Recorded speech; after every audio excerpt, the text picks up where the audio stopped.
Hey guys, Professor Bill, Comic Book University. ForceWorks 2020, issue number 1 of 3.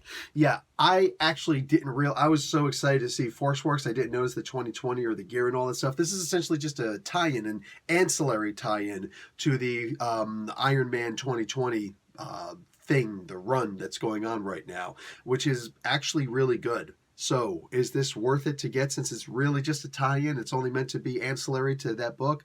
Well, it's a good book, and this one, it's not bad.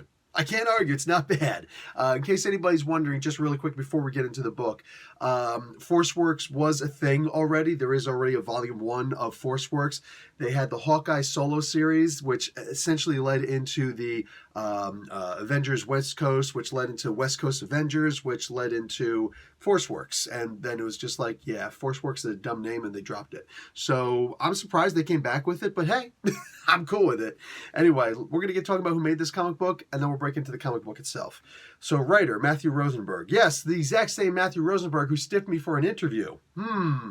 Like genuinely stiffed me on an interview. I know people are busy. It's cool. I met him twice in real life. Seems like a genuinely nice guy. But stiffed me on an interview, bruh. You kind of owe me. Anyway, artist Juan Ramirez, Federico Blee on colorist, a guy who would never stiff me on an interview, just saying. VC's Clayton Cowles on letters, Carlos Gomez and Dean White on the cover. Variant cover art by Philip Tan and J. David Ramos, and another one by Mike McCone and David Curiel, and Carlos Lau does the graphic design. So we start off in East Brunswick, New Jersey. Always happy when we go back to Jersey. Jersey Boy in the House from Asbury Park and a couple other places, but yeah, Asbury Park, I claim it as my own. Me and Danny DeVito. What do you call it? And there's a bunch of robots in this warehouse, and two characters who are not on the front cover, but who are kind of in this book, Gauntlet and Solo. And they're joined up with James Rhodes, the War Machine.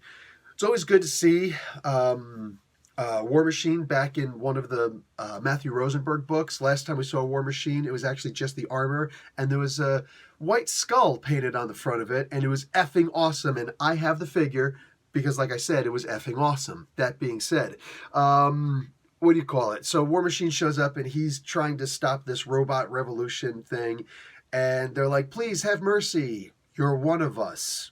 Now, that was cool. I dug on that. More on that in a hot minute. Anyway, was it a ploy? Was it something else? I don't know. They've basically got orders, don't be taken in. So maybe their AI will go back to the hub, back on floor number 13, if you're reading the Iron Man 2020 books right now. I am. Like I said, they're actually really good. As a guy who did not enjoy Tony Stark Iron Man, I'm really enjoying Iron Man 2020, so there's that. Just heads up, guys. So cross-promotion, cross-pollination of comic book stories here. Anyway, so Rhodes winds up screwing up in a way that a couple people wind up getting hurt, particularly Gauntlet. He's going to be okay, but he's in the hospital for a while. He's only got covering over one of his appendages. Rhodes has it over everybody. These guys don't want to work with him anymore. This is good storytelling. This is really good storytelling. Rhodes is awesome. Rhodes is a leader from the military, and you'd figure that a couple of former military guys would be willing to work with him again. The problem is Rhodes is going through stuff right now, so there's that. Anyway, he goes and he starts having a conversation with, in my opinion, the most hated character in the entire Marvel Universe. That's Mariah Hill. She's the one who really pushed over the top the idea that there can be no negotiations with the original Civil War comic book. After that, we get a bunch of very questionable art. I'm always interested in seeing, like the 13, 14-year-old me who, back in the day didn't have a lot of access to pornography because they're like the Spice Channel wasn't even invented back then. Shout out to all my people who were there when Spice Channel first started and flicking over, back and forth with the channel, hoping that you get like a quick flash of something special. And it's like, oh man, they gave you an actual scene I could see, but it was like a commercial or something that doesn't mean anything. Darn it. But anyway, yeah, a whole bunch of Spice Channel-like poses here. What is this, man? You don't have too many come hither poses like that. I mean, for crying out loud, a little more isometrics. And Daisy Johnson over here, she's got that spread eagle pose. What's up? What's up with that, right? So anyway, I see what you're doing. I see what you're doing. And little questioning here. Look, I'm no expert on breast physics, boob physics over here, but I mean, like, this is the shape that boobies take when they're falling, not when they're being lifted up. So that's just a little bit weird. Anyway, a little bit too much of trying to over sexualize my girl Daisy Johnson. I'm saying Quake doesn't. She's already hot. You don't need to like over sexualize her, man. But anyway, yeah. So this happens. You get USAgent in this. Look, USAgent is one of those anti-heroes that you don't see a lot, but when you do see him, you're just like, oh, my hopes are up. We don't get a whole lot from him in this, but we do get... Do we get enough even of him? I don't think we get enough of him in this. So it's more like a tasty taste. It's a little tease. I'm not a huge fan of teases myself, but hey, you know, it happens. And he's got his adamantium shield, and he's just straight up kicking butt and taking names. So, what do you call it? He winds up getting some help from an agent on the ground. And I'm about to stop the previews right now because, you know, I don't want to get into spoilers, but he gets help from an agent on the ground. Oh my, who's the one person who we haven't seen that's on the cover yet? Yeah, so these guys are all going to come together in this team. This is almost a bringing the band together moment, except that it doesn't actually get to there by the end. But you can tell that by the first page or so, like within the first 3 pages, by the title page of the next issue, that's what's going to wind up happening. So this is a very easy comic book to jump on board on.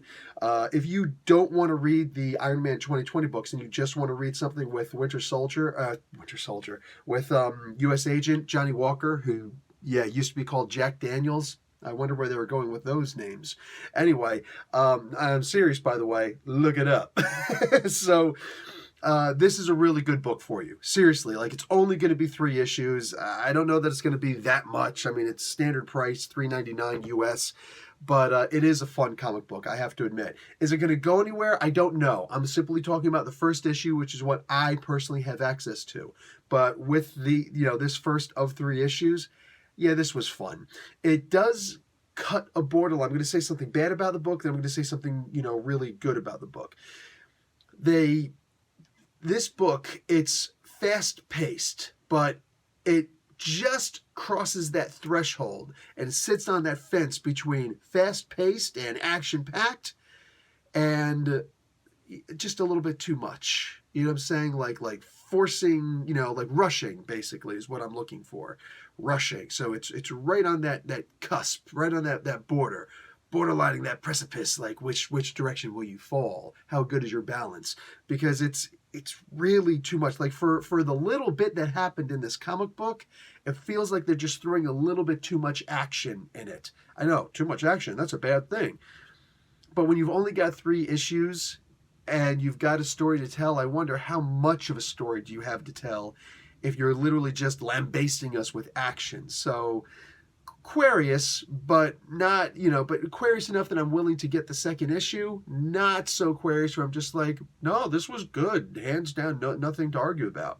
One of the parts that were amazing in this book, I have questioned, if you've seen some of my previous reviews, then you know, you heard my question. If Tony Stark is an AI, all right, whether he is or not, whether, you know, whether we can look at an AI actually being a soul or not, if Tony Stark considers himself an AI because he was basically, you know, digitized, he digitized his soul, wouldn't the exact same thing be said for James Rhodes? Because the exact same thing happened with him. That's how he was brought back to life. He was killed in Civil War II, outright, by Thanos. You know, one of the many things that wound up driving Carol Danvers over the edge in there. I'm not here to make excuses, just saying. I'm just saying. And boom, this is the result. He comes back the exact same way that Tony Stark comes back. So isn't he also technically an AI? So in the beginning, when that robot says to him, "You're like us, you're one of us." Nice.